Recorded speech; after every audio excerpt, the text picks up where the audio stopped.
What's good? It's your boy Jay, that's me. Let's talk about and discuss Forbidden Door for June the 25th, 2023. This show was way too long. Way too long. I don't get it. I don't. 11 matches in total. It makes zero sense to me. The show overall was decent only because of Danielson and Okada, as well as Ospreay and Omega. Other than that, the show was an absolute train wreck. It was boring. And at times I was snoring because it was so boring. Just being honest. Like, I don't get why these geeks think that, all this wrestling is tremendous. It's not. Who cares? People are saying Forbidden Door is the greatest pay-per-view of the year. I'm like, what the hell? No. Then I'm hearing people say that Ospreay and Omega are legends. Like, no. Like, what the hell are you guys watching? Like, no. Like, stop trying to sound cool. You guys are geeks for saying that. You're a geek. They're not legends. It makes zero sense, man. I didn't watch the pre-show at all. I didn't. I'm glad. Before we get into the review, Adam Cole and Tom Lawler, their match got canceled. So apparently Adam Cole has an illness of some sort. So hopefully he does get better. We send our best wishes to him. And hopefully he'll make a speedy recovery. All right, so let's go ahead and get into the show. So we kicked the show off with the first match of the night, that being MJF versus Hiroshi Tanahashi for the AEW World Heavyweight Championship. When I first saw the match, I was like, this should go at least 10 minutes, but it didn't. It went about close to 20 minutes. So MJF, he wins. He rolls up Tanahashi for the 1-2-3. No, my bad. He hits the diamond ring for the 1-2-3. My bad. So that's fine. Again, who really cares? Moving on. We went right into CM Punk.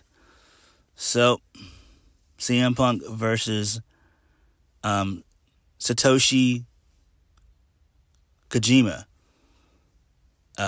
in the Owen Hart men's quarterfinal. So CM Punk wins via the GTS. Now, there were a lot of boos in this. He did get booed. He got a 50-50 reaction. You had people cheering, and you had people booing. So I wish they would just go ahead and turn him heel. So, yeah. Again, not really all that impressed with it. Not really that important. Moving on. Next. The Fatal 4-Way for the AEW International Championship. Orange Cassidy versus Tatsuyori Shibata versus Zack Sabre Jr. versus Daniel Garcia. Typical Fatal 4-Way nonsense.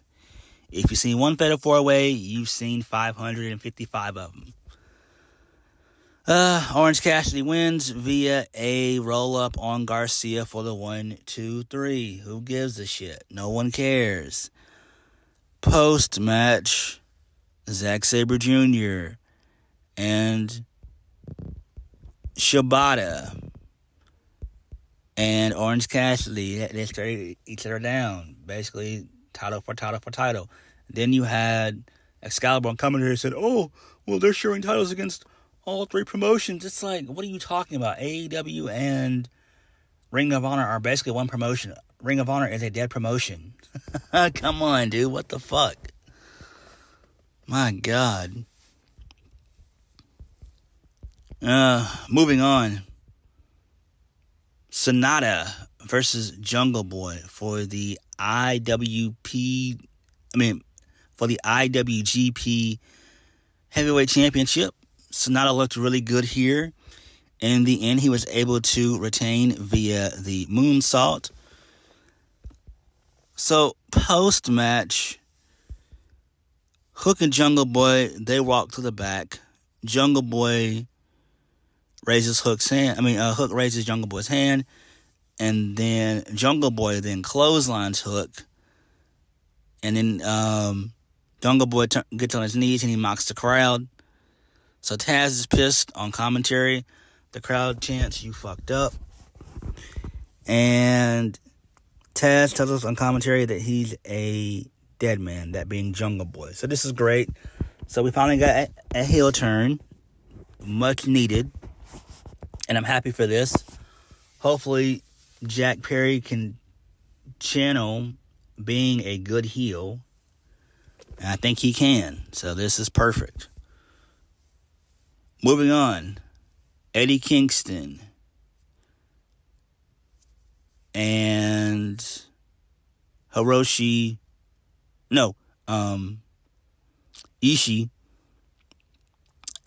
the Young and the Elite versus Blackpool Combat Club.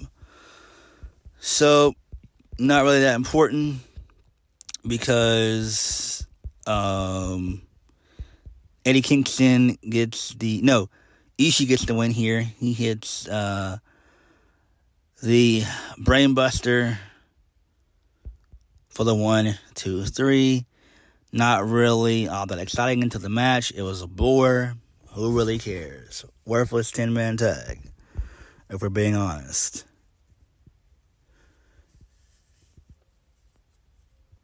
Next,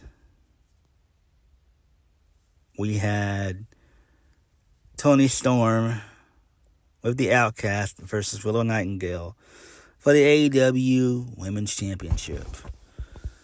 So Toni Storm wins. Towards the end of the match, Toni Storm pulls the ref in front of her. This allows Storm to gouge the eyes of Willow and hit the Storm Zero for the 1, 2, 3.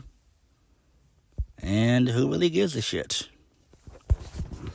All right, the show finally comes alive when it's Kenny Omega versus Will Ospreay for the IWGP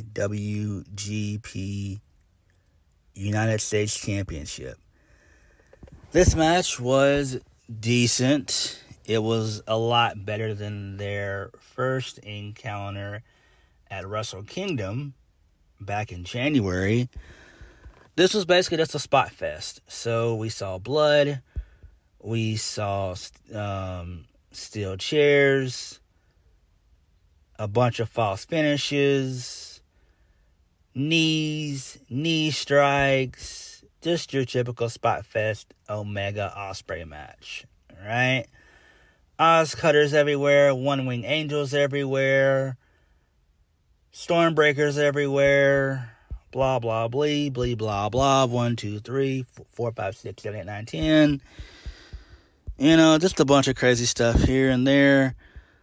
In the end, Ospreay wins via the hidden blade into the Stormbreaker for the 1, 2, 3. He had to do that twice to put away Omega. And he also put Omega in the One Wing Angel. And Omega kicked out at 1. Zero psychology. Zero selling. Just move after move after move. Spot after spot after spot after spot.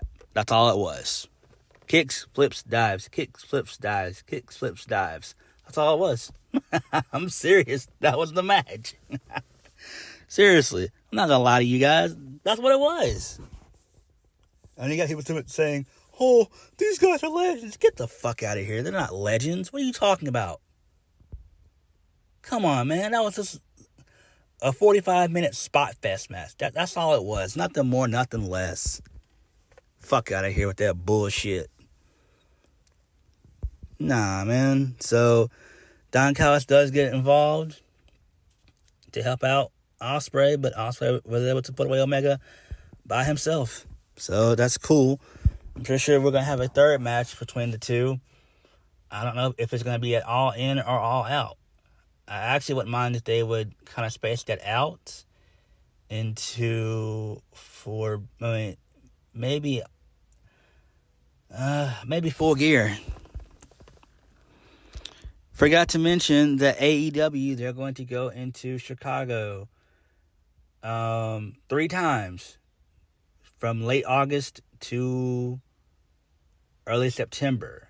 So they're doing a whole bunch of stuff in August. They're going to be in Chicago 3 times. They're going to be in the United Center twice. So they're going to really flood that market, and that market that's obviously like their go-to market. Kind of like WWE has New York as their market. But it's just weird, you know what I'm saying? It's weird. Next, Tatsuyori Naito, Sting and Darby versus Chris Jericho, Sammy Guevara, and Minoru Suzuki trios match. Basically, Naito gets the win here via a roll-up for the 1, 2, 3. Doesn't really matter.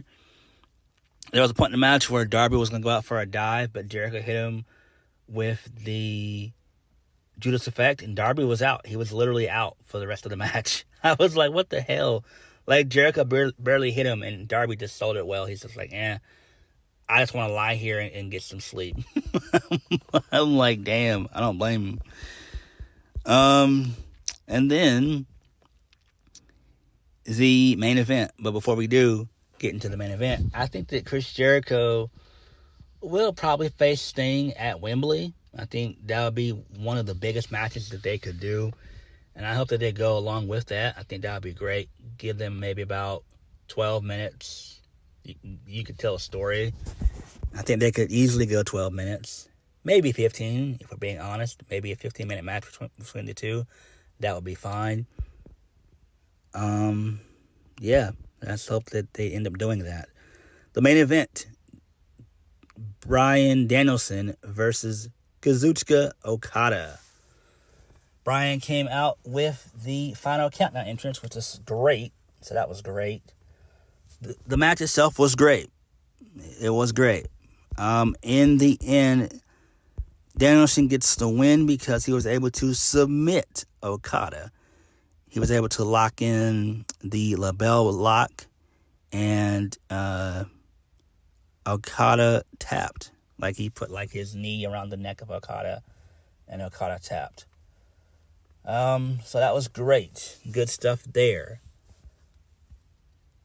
Now, they did mention on commentary that this is not the last that we'll see of Okada and Danielson. So they may run that back in Wembley, or they may do it at All Out. They might do it like that. I don't know. I don't know. I mean, you know, they're going to run it back for sure. So I do see this being a feud. Danielson winning the first one was actually a wise decision. Okada should win the second, and then I don't know how you're going to do the third. Maybe an Iron Man match, 60 minutes. I'm just saying. Okada versus Danielson, 60-minute Iron Man match, sign me up. And I hope that's where they go with all of this.